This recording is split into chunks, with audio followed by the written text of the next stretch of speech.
오늘 이 본문을 중심으로 진리와 사랑은 공동체의 울타리입니다. 요한일서 두 번째 시간입니다.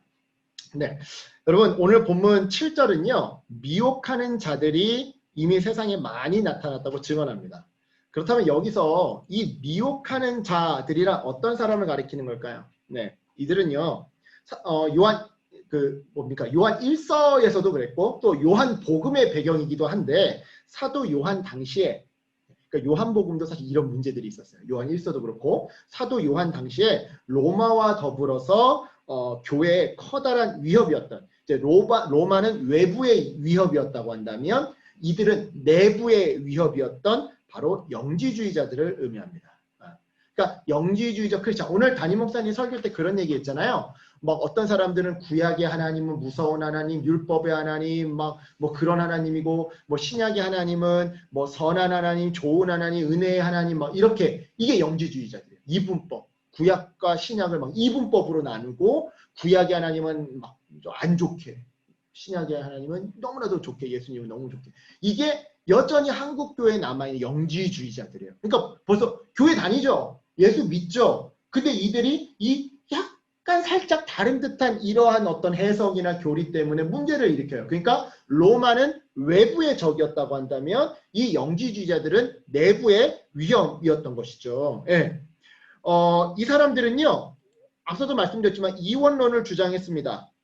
이 세상에서 영적인 것은 다 선하지만, 그러니까 신약의 예수님은 좋은 거고 육적인 것은 다 악하다고 주장하는 사람들이었다 이 말이죠. 자, 오늘날에도 이러한 이원론을 주장하는 사람들이 한국교회 안에 참 많이들 침투해 있습니다. 하지만 여러분 꼭 명심하세요. 기억하세요. 이원론은요, 너무나도 억지스럽게 모든 것을 흙과 백으로 나누는 이 이원론은요 전혀 성경적이지 않습니다. 왜냐? 자, 여러분 한번 생각해 보세요. 육신이 악하다고 한다면 이 육체적인 내 몸과 이 물질 세상을 만든 하나님, 구약의 하나님은 악한 하나님이 되는 겁니까? 아니잖아요. 또한 성자 하나님, 즉 예수 그리스도는 이 땅에 사람으로, 즉 육신을 가지신 사람으로 오셨는데, 육신하셨는데, 그러면 예수님은 악한 껍데기를 입고 이 땅에 오셨다라는 거예요? 말이 안 맞잖아. 그치? 신약의 예수님은 선한 신이래. 근데 그 선한 신이 악한 껍데기를 입고 왔다는 소리가 되는 거야? 말이 안 되잖아요. 그죠? 그런데 실제로 당시의 영지주의자들이 이렇게 주장했더랬습니다. 즉 영지주의자들은요, 구약의 하나님은 악한 하나님이라고 하면 좀 거시기 하니까 신약의 예수님보다 급이 낮은 하급의, 한마디로 왜 제가 그런 얘기 했잖아요. 다신교를 가지고 있는 신화 속에서 하급신은 노동을 한다고.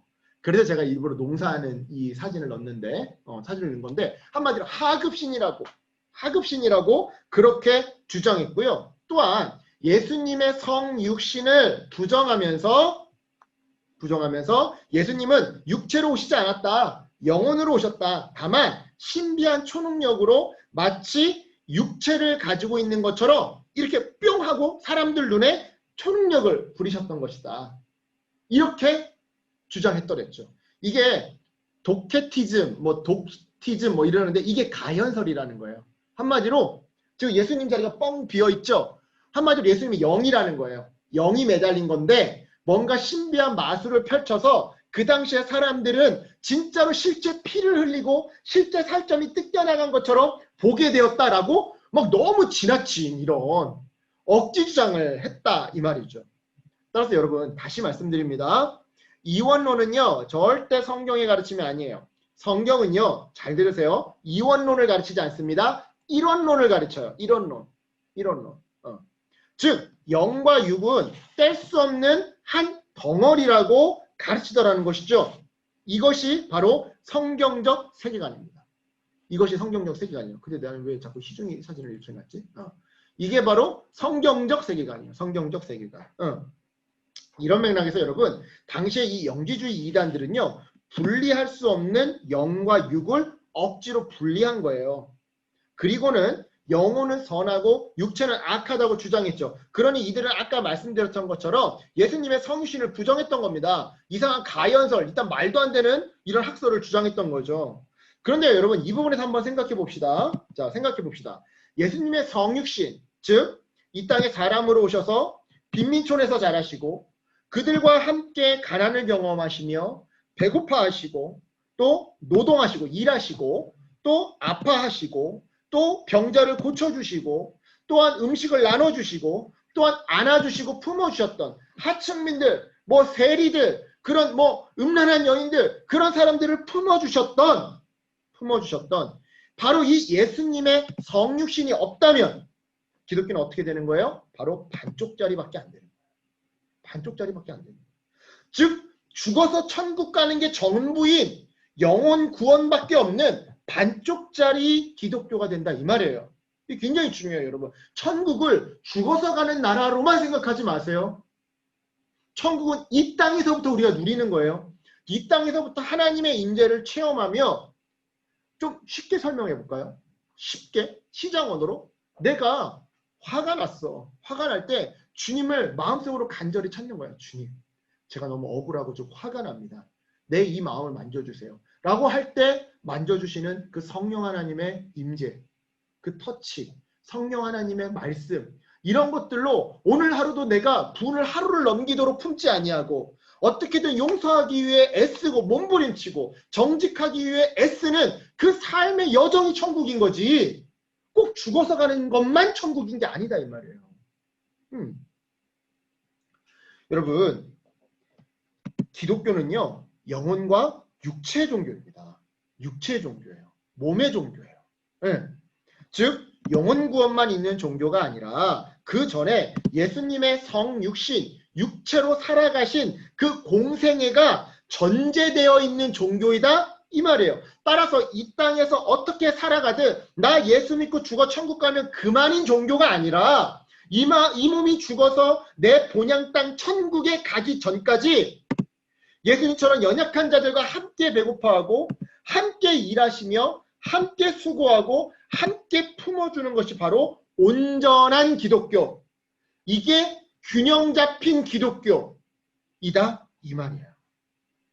실제로 로마서 12장 15절은 이렇게 증언합니다. 자, 우리 재민이 잠 깨도록 우리 함께 읽어볼게요. 자, 로마서 12장 15절 함께 읽겠습니다. 시작. 즐거워하는 자들과 함께 즐거워하고 우는 자들과 함께 울라. 아멘. 이어서 우리 야고보서 1장 27절 함께 읽어보겠습니다. 시작. 하나님 아버지 앞에서 정결하고 더러움이 없는 경건은 곧 고아와 과부를 그 환난 중에 돌보고 또 자기를 지켜 새 속에 물들지 아니하는 그것이니라. 아멘. 여러분, 경건 생활하면 우리는 아침에 일어나서 큐티 딱 하고 기도하고 묵상노트에다 묵상 쓰고, 이게 경건 생활의 전부라고 생각을 해요. 그것도 경건의 기초예요. 경건의 마중물이에요. 시작이에요. 근데 경건의 완성은 뭐예요? 고아와 과부를 돌보는 거예요. 그게 경건인 거예요. 우리는 너무 경건을 하나님과 나와의 1대1 관계로만, 그냥 나 혼자 커피 하나 딱 내려놓고 운치 있게 햇빛 딱 쏟아지는 부셔지는 딱 테이블 이 앞에서 성경책 딱 펼쳐놓고 고상하게 딱 커피 한 잔, 주님의 말씀 막 이런 걸로 너무 고상화시켰어. 사실 경건은 철저히 흙에 땅을 대고 그 흙을 내 손으로 만지는 일인 거예요. 사랑하는 여러분, 영혼만 좋게 보고 육신은 하등하게 보면요 예수님의 성육신을 외면하게 됩니다. 그리고 그 결과 우리는 우는 자들과 함께 울며 고아와 과부를 돌보는 이러한 예수님의 성육신적 삶을 잃어버리게 되는 거죠. 그래서 그 결과 반쪽짜리 그리스도인이 되어버리는 거예요. 그러니 이게 이단적 가르침이지 그 이상도 이하도 아닌 거죠. 예. 그렇습니다. 예수님의 성육신을 부정하면요 우리는 이처럼 예수님이 육체를 가지고 살아내시며 보여주셨던 진리와 사랑을 놓치기 마련이에요. 그래서 사도 요한은요 오늘 본문 8절에서 이 속이는 자들, 즉 이원론자, 영지주의적 이원론자들을 조심하라고 경고했던 것이죠. 또한 요한은요 이 속이는 자들은 성경의 사상을 오염시키고 예수님을 반쪽짜리로 만들었기에 9절에서 하나님과 그리스도를 모시는 자가 아니라고 말하는데요. 요한은 계속되는 10절에서 그들을 집으로 받아들이지 말고 그들과 인사도 나누지 말라고 권합니다. 그런데 여러분, 지금 이 10절을 읽으실 때 이걸 문자 그대로 적용하시면 안 됩니다. 가령 내 옆집에 이단이 살아요. 그래서 옆집 사람하고는 눈도 안 마주치고 말도 안 섞어서는 안 된다? 이 말이 아니라는 거죠. 네, 이 말이 야, 말도 섞지 마, 쳐다도 보지 마, 막 이런 말이 아니다 이 말이에요. 마찬가지로 우리 가족 중에 안타깝게 이단에 넘어간 사람이 있어요. 그 순간 호적에 파버리고 담을 쌓고 살아서는 안 된다 이 말이에요. 이 말씀은 그러라는 말이 아니에요. 문자적으로 받아들이지 마세요. 여러분, 성경을 읽을 때는 항상 문자주의로 조심하셔야 돼요. 어느 한 본문만 딱 뽑아서 읽는 이런 실수를 조심하셔야 됩니다.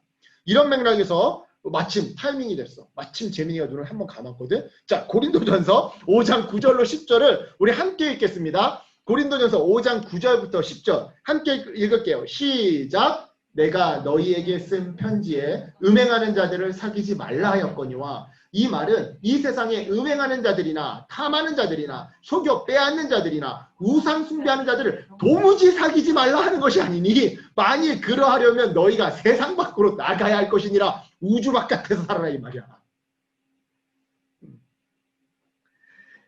여러분, 방금 읽은 이 구절에서 바울이 뭐라고 말합니까? 우상 숭배하는 자들과 사귀지 말라라는 말은 도무지 사귀지 말라라는 말이 아니라는 거예요. 왜입니까? 왜요? 그랬다가는 이 세상에서 발붙이고 살 수 없으니까요. 우주로 가야 되니까요.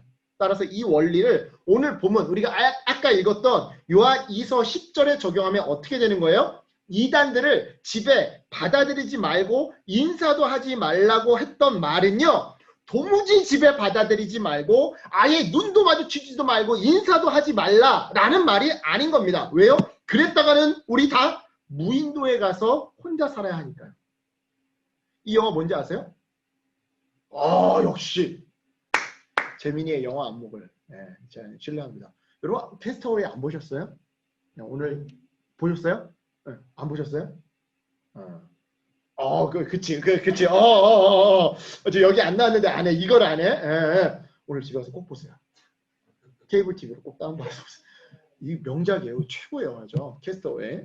여러분, 그랬다가는 혼자 살아야 돼요. 여러분, 우리는요, 사실 이 세상을 살면서요, 음행하는 자들, 탐하는 자들, 속여 빼앗는 자들, 우상 숭배하는 자들, 심지어는 이단들과 관계를 안 맺을 수가 없어요. 왜요? 당장 내 옆집에 사는 사람이 이단인걸요. 당장 내 옆집에 사는 사람이 불교 신자인걸요. 제가 이걸 뭐 신천지를 막 욕하려고 한 게 아니라, 이 사건이 뭐였었죠? 그때 대구였나요? 이게 무슨 아파트였는데 이 아파트 동의 그 절반 이상이 신천지 교인이었죠. 그러니까 저는 뭐 그게 나쁘다 뭐 이걸 얘기하려는 게 아니라, 지금 제가 얘기하고 싶은 거는 내 옆집에 이미 이단이 살고 있어요. 이미 내 옆집에 불교 신자가 살고 있어요. 이미 내 옆집에 아침마다 저기 화투점 치는 사람이 살고 있어요. 이미 내 옆집에 무슨 일만 생기면 무당 찾아가는 사람이 살고 있다고. 만약 이 사람들 피해가려면 인공위성 타고 우주로 가든지 아니면 캐스터웨이 이 갑자기 주인공이 생각 안 나는데 이 사람처럼 배공 하나 끼고 성으로 들어가던가 그 수밖에 없다 이 말이에요. 따라서 여러분, 오늘 본문 10절을 문자적으로 받아들이지 마십시오. 오히려 오늘 본문 11절을 보면서 그 의미를 파악해야 하는 거예요. 자, 11절을 한번 보세요. 11절의 핵심이 뭡니까? 이단들의 악한 일에 동참하지 말라. 이게 핵심이잖아요. 악한 일에 참여하는 자입니다. 즉 악한 일에 참여하지 말라가 핵심이잖아요. 성경 읽을 때, 그러니까 국어 잘하는 애들이 성경 잘 읽어. 난 수학 잘하는 애잖아. 그래서 맨 처음에 성경이 너무 어려웠어. 진짜 어쩜 그렇게 말을 비비 꼬는지. 이거는 전형적인 문과 애들이 성경을 잘 읽어. 진짜 그런 것 같아. 문과 아니면 예체능 이쪽이 성경을 잘 읽어. 우리 권미세 전사님은 성경을 읽으면 그림이 그려진대. 얼마나 멋있어. 나도 좀 그래봤으면 좋겠어. 난 그렇지가 않아. 논리구조밖에 안 보여. 그러니까 내 설교가 재미없지. 맨날 강의하는 것 같이. 어쩔 수가 없어. 아무튼. 자, 여러분. 핵심은 뭐예요? 악한 일에 참여하지 말라가 핵심인 거예요. 이 말은요, 그들의 가르침을 인정하거나 그들에게 가르침을 전할 기회를 주지 말라라는 뜻입니다. 즉, 이단들은요, 결국에는 우리가 되찾아야 할 잃어버린 양이라는 거예요. 그러니 다시 되찾으려면 관계 맺어야죠. 말 걸어야죠. 음식 남으면 갖다 주기도 하고 좋은 거 남는 거 있으면 같이 쓰기도 하고 해야죠. 예. 만나면 인사하고 필요하면 전도하기 위해 집에도 초청해야 되겠죠. 단 그 과정에서 그들에게 가르침의 기회를 주지 말라라는 거예요. 또는 그들의 이야기를 들어도 유혹당하지 말라라는 거예요. 쉽게 미혹당하지 말라라는 거예요. 네. 혹해서 넘어가지 말라라는 말인 것이죠. 이처럼 이단들에 대한 주의 지침을 준 사도 요한은요. 12절에서 이렇게 편지가 아니라 직접 얼굴 대 얼굴로 교인들을 직접 만나 교제하기를 원한다고 밝히면서 편지를 마무리하는데요. 여기까지가 오늘 본문의 이제 줄거리입니다. 그렇다면 이런 본문 내용을 통해 주님이 우리에게 주시는 메시지는 무엇이냐? 첫 번째로 사랑은 양떼가 도망가지 못하게 하는 울타리입니다. 라는 메시지. 자 보세요. 오늘 이 요한 2서는요. 이단들이 이미 나와서 내부적으로 활동하고 있고 그런 와중에 이미 그 이단에 넘어간 성도들이 있는 그런 위기 상황 속에서 기록되었어요. 그리고 이런 상황에서 요한은요. 오늘 8절에서 스스로 삼가라, 즉 스스로 살펴 조심하라 라고 말하죠. 그렇다면 여러분 여기서 스스로 삼가라, 즉 스스로 살펴 조심하라 라는 말의 뜻은 무엇일까요? 그것은요. 먼저 앞선 5절의 핵심이죠. 서로 사랑하라는 뜻입니다. 그리고 6절의 핵심이었죠. 진리를 따르라는 말이에요. 즉 사도 요한은 이단에 넘어가는 일을 막기 위해 뭐라고 얘기하는 거예요? 스스로 삼가라. 다른 말로 서로 사랑하고 서로 진리를 힘써 따르라 라고 말하더라는 것이죠. 이단에 넘어가지 않기 위해서. 그렇습니다, 여러분. 교회 공동체가 가족 공동체가 서로 사랑할 때 지체들이 이단에 그리고 세상에 안 넘어가게 되는 겁니다. 실제로 여러분 신천지에 넘어가는 사람들의 가장 두드러진 특징 3가지가 무엇인지 아십니까? 이건 저의 자료가 아니라 이단 상담소에서 주신 자료예요. 네, 이거 출처를 제가 밝힙니다. 그분들이 그 이단 상담 목사님들이 실제로 알려주신 거예요. 저랑 만나서 우리 사역자들이랑 만나서 알려주신 건데 첫 번째 기성교회에 대한 반감을 가지고 있다. 두 번째, 성경에 대해서 알고 싶어한다. 이게 중요한데요. 세 번째, 가족관계가 깨어져 있다. 대부분 가족관계가 깨어져 있다. 또한 여러분 신천지에 빠졌던 아이들 중에서 어떤 아이들이 비교적 빨리 비교적 쉽게 신천지에서 빠져나오는지 아십니까?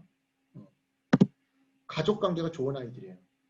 이것은 반대로 가족관계가 안 좋은 아이들일수록 신천지에서 나오려고 하지 않더라는 것이죠. 실제로 반증교육까지 다 받은 아이들 중에, 그러니까 한마디로 신천지에서 이제 어떻게 빼내가지고 신천지가 잘못됐다라고 하는 반증교육, 그러니까 반대 증거 교육을 이미 다 받은 아이들 중에서 이런 말까지 하는 아이들이 있대요. 그래, 신천지가 틀렸다는 거 알겠다. 하지만 거기 사람들이 좋아서 나 다시 신천지로 돌아가고 싶다. 여러분 요즘에 한때 유튜브에서 코로나 이전에 그리고 초창기 코로나 이제 신천지 중심으로 막 생겼을 때 한참 유튜브에서 되게 유명했던 사람이 김강림 전도사라고 있어요. 이거 아시죠? 김강림 전도사가 유명한 것 중에 하나가 그 사람도 신천지에 빠졌다가 나중에 나온 사람이잖아요. 근데 그 김강림 전도사가 뭐냐면 자기는 부모님하고 사이가 되게 좋았대요. 그래서 부모님 덕분에 나왔대요. 부모님하고 사이가 좋으니까 부모님이 뭔가 이렇게 반증 교육을 할 수 있게끔 작전을 짜놨는데 부모님이 이제 무릎 꿇고 이렇게 막 얘기를 해서 설득돼서 이렇게 받았다라는 거죠. 그러니까 실제로 신천지에서 나온 애들의 이야기를 들어보면 가족 관계가 그나마 좋은 애들은 그래도 나온 확률이 높아요. 근데 가족 관계가 안 좋은 애들은 저런 말을 하는 거야. 반증 교육 다 받았는데도 그래 신천지 틀린 거 알겠어. 이만희 틀린 거 알겠어. 근데 거기 사람들이 교회 사람들도 훨씬 좋고 거기 사람들이 내 육신의 가족보다 훨씬 가족 같아서 나 다시 신천지로 돌아가겠다. 이 말을 하더라는 거예요. 상당수가. 네. 여러분 이것이 의미하는 바가 무엇입니까? 교회 공동체가 가족 공동체가 사랑을 잃으면요. 양들이 그 공동체에서 떠나게 되더라는 거예요.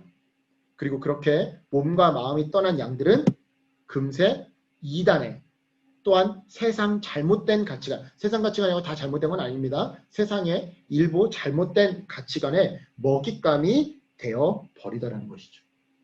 따라서 여러분, 이단의 가르침과 세상의 가치관이 판치는 요즘 세상일수록 가족과 교회는요, 서로 더욱 사랑해야 하는 겁니다. 엄마 아빠가 서로 사랑하는 모습을 자녀들에게 잘 보여주고, 또한 부모가 자녀들에게, 선배가 후배들에게, 언니가 동생들에게 예수님의 사랑으로 사랑을 해야 하는 것이죠. 또한 교회 안에서도요, 서로가 서로를 예수님의 사랑으로 보듬어 주어야 하는 거예요. 그래야 우리의 양들은요, 늑대들에게 넘어가지가 않아요. 계속 우리 곁에 붙어 있으려고 하는 것이죠. 그래야. 따라서 여러분, 그 가정 안에서, 교회 안에서 서로 사랑하시기 바랍니다. 만약 이것이 어렵다면, 자꾸만 배우자의 또는 옆 사람의, 자녀들의, 교회 지체들의 어떤 모습이 불편하게 다가온다면 나 같은 죄인을 품으시고 용서하신 예수님의 사랑을 묵상해 보시기를 추천합니다. 여러분, 사람은 저마다 다 장점이 있고요. 다 단점이 있어요. 저 사람에게 있는 단점이 나에게 없다고 해서 나는 그런 단점, 그런 약점이 없다고 해서 그게 내가 저 사람을 정죄하고 잔소리할 명분이 될 수는 없는 거예요. 우리는 다 서로 다른 부분에서 모가난 죄인들입니다. 저도 모가나 있어요. 그래서 여러분이 필요해요. 여러분 없이는 저 절대 혼자 못 살아가고 혼자 청년부 못해요. 마찬가지로 여러분도 저 없으면 못 살아요. 정말 그러니? 아무튼 우리는요 다 모가난 죄인들입니다. 다 이빨 빠진 컵들이요. 이빨 빠진 톱니바퀴들이에요. 그게 서로 맞물려야 굴러가는 거지. 완벽한 원은 없다고 우리 가운데. 그런 우리를 위해, 모가난 우리를 위해 주님은 죽기까지 사랑하셨습니다. 따라서 여러분, 우리도 배우자를 위해, 내 옆 사람을 위해, 지체들을 위해 이렇게 사랑하기 위해 한번 노력해 보자고요. 몸부림쳐 보자고요. 성령 하나님 의지하면서 내 힘과 내 능력으로는 안 되니까 성령 하나님 의지하면서 한번 해보자고요. 그래야 그 사랑이 울타리가 되어서 우리의 양들이 이단들에게로 또는 세상에게로 넘어가지 못하게 막아주는 겁니다. 이어서 오늘 본문을 통해 주님이 주시는 마지막 두 번째 메시지는요. 진리는 늑대가 넘어오지 못하게 하는 울타리입니다. 라는 메시지. 아까도 말씀드렸지만 이 요한 2서에서 요한은요. 이단에 넘어가지 않도록 삼가 조심하라고 말하면서 첫째, 사랑하라. 둘째, 진리를 따르라고 말하는데요. 이런 맥락에서 말씀드립니다. 여러분, 늑대들이 우리의 양떼들에게 넘어오지 못하게 그 막아주는 역할을 뭐가 해주는 거예요? 바로 진리가 해주는 거예요. 진리. 아까도 말씀드렸지만 신천지에 넘어가는 사람들의 가장 두드러진 세 가지 특징 중에 아까 두 번째가 바로 성경에 대해서 알고 싶어 한다라는 거예요. 그 이야기는 반대로 교회가 성경을 잘 안 가르친다라는 그런 말이 되는 것이죠. 이런 맥락에서 사실 한국 교인들의 안타까움 중에 하나는요. 성경이 하나님의 말씀이라는 것을 믿는 사람들은 되게 많아요. 그런데 정작 그 말씀을 읽는 사람은 적더라는 것이죠. 또한 설사 말씀을 읽더라도 그 의미를 제대로 깨우치지 못하고 그냥 읽더라는 것이죠. 요한복음 1000독, 성경 100독. 저는 약간 모르겠습니다. 제가 약간 반골 기질이 있어서 그런지 몰라도 물론 성경 많이 읽으면 좋죠. 근데 무작정 이렇게 많이 읽는 게 무슨 의미인가라는 좀 회의도 좀 들기도 해요. 저는. 무슨 말씀인지 아시겠습니까? 성경 1000독을 읽었는데 오히려 그 사람이 문자주의자가 된다면 그거는 오히려 악영향이 아닌가라는 생각이 들기도 한다 이 말이에요. 그러니까 무조건 나쁘다 이 얘기를 하는 게 아니라 우리가 정말로 제대로 알아가면서 많이 읽으면 좋죠. 제대로 한 번 읽었을 때, 두 번 읽었을 때 정말 깊이 있게 점점 그 깊이가 넓어지고 그 넓이가 점점 더 넓어진다면 그런 식으로 1000번을 읽고 10,000번을 읽는다면 정말 좋죠. 그런데 그게 아니라 그냥 체크하기 위해서 마냥 읽는다는 게 물론 그 일을 통해서도 성령 하나님이 역사하실 수 있어요. 그걸 부정하자라는 게 아니지만 때로는 그에 따르는 부작용을 볼 때마다 가끔씩 회의가 될 때가 있더라 이 말이에요. 이런 맥락에서 사실 성경은요. 성경을 잘 가르쳐줄 안내자가 필요합니다. 그리고 그 안내자 역할을 바로 교회가 해야 하는 것이죠. 그런데 그 역할을 교회가 잘 안 해요. 말씀을 잘 안 가르쳐요. 그저 감동을 주려고만 한다거나 그저 개인의 사상을, 목사님 개인의 사상을 주입하려고만 하죠. 이러니 목사나 성도나 진리로 무장되어 있지 않은 겁니다. 물론 자기네들이야 진리를 안다라고 말하겠죠. 하지만 사실 성경을 잘 몰라요. 그래서 어떤 때는 성경에 이런 말씀이 있었어요 라고 대보기까지 하죠.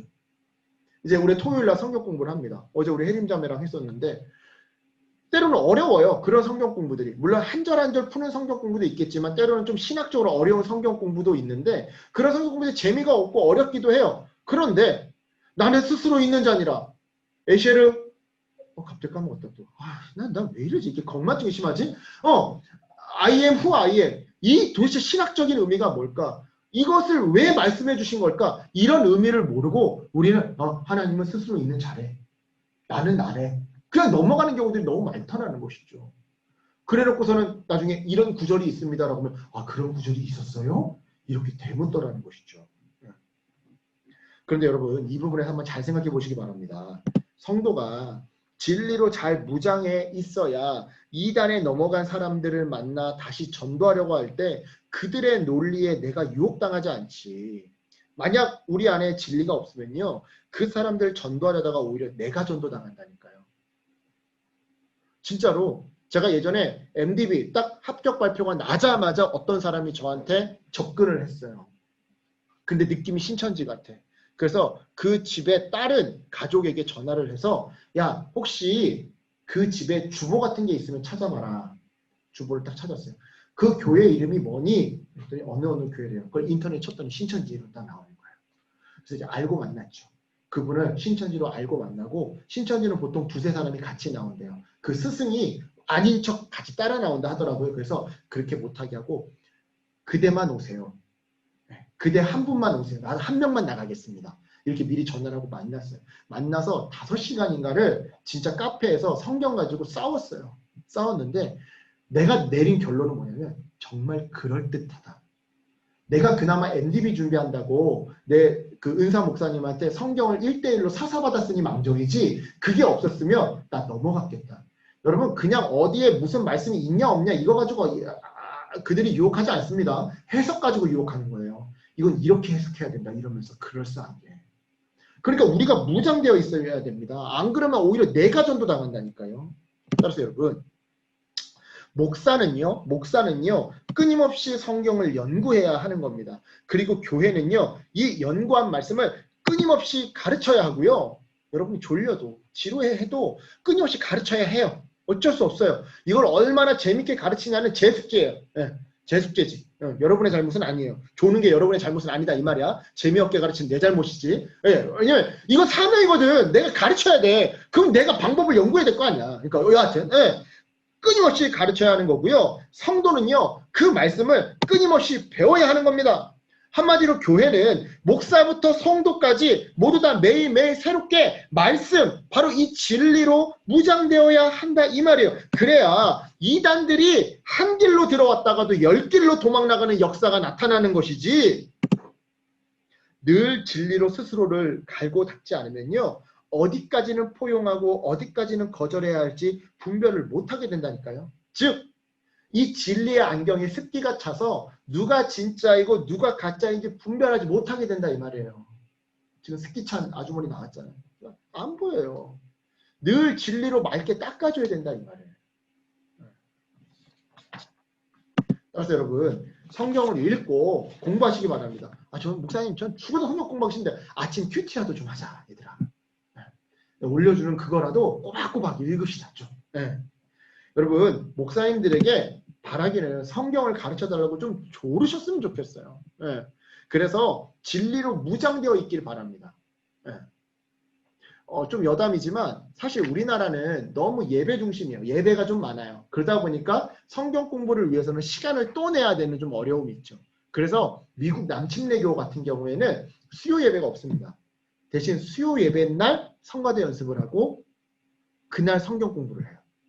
그리고 주일날 아침 9시 반부터 10시 반까지 모든 성도가 성경 공부를 합니다.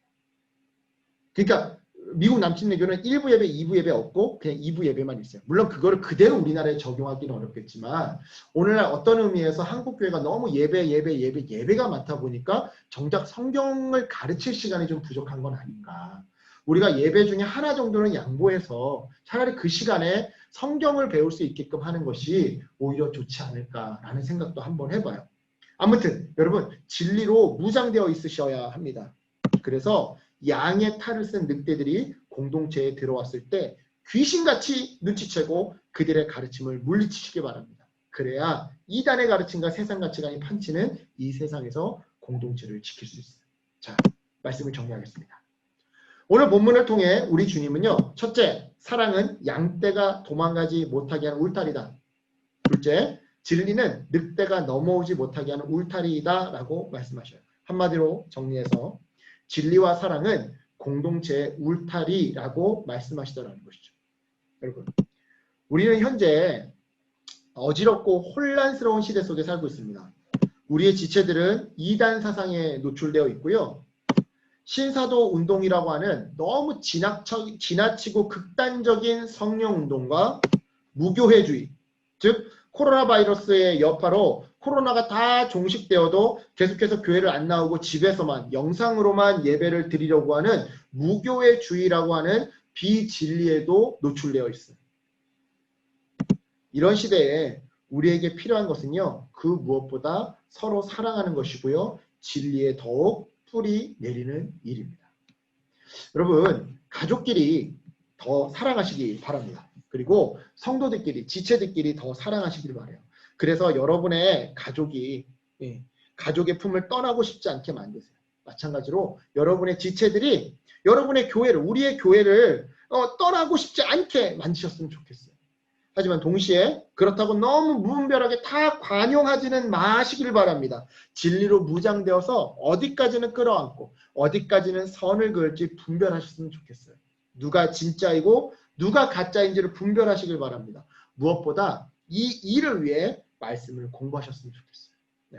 여러분의 목사님들을 조르셨으면 좋겠고 또 함께 성경 공부하는 일에 많이 참여했으면 좋겠어요. 재미가 없더라도. 그래서 우리들의 공동체를 좀 안전하게 지키는 그 울타리를 잘 세우시는 저와 여러분 되시길 주님의 이름으로 간절히 축원합니다. 아멘. 기도하겠습니다.